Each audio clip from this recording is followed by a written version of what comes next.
Well, this is Royal Doulton Arcadia. We're going to show you the front aspect first, but I always think when you've got a big stack of rim bowls like this, worthwhile running around the outer side. Not quite so much the case in these because they haven't got gilt or other decoration on them, but nonetheless a fine stack of 8 matching period date matched.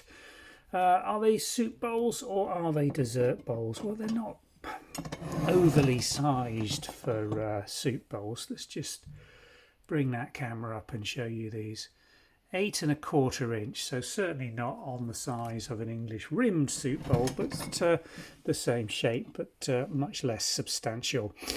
Beautifully decorated, 3 blocks of pattern transfer printed onto these, rotated rib moulding on the rims going out.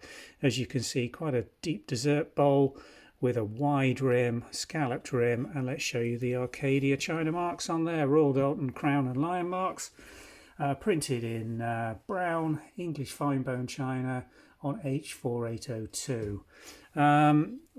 Arcadia was produced over a very long period of time, and these are incredibly clean. Just look at the glaze mark on there. So I'm guessing these are probably late production, could be sort of 1980s, 1990s, right the way up to 2000.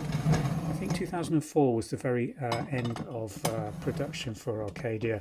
We've got these rimmed dessert bowls or soup bowls. We've also got some dessert plates and some dinner plates coming through, and I think the coffee pot is in this set as well. Don't know whether there's a lid for that yet. We're going to work through our box and see what comes out, but certainly we've got 8 of these in very fine condition. Royal Doulton Arcadia soup bowls, dessert bowls. Thanks for watching.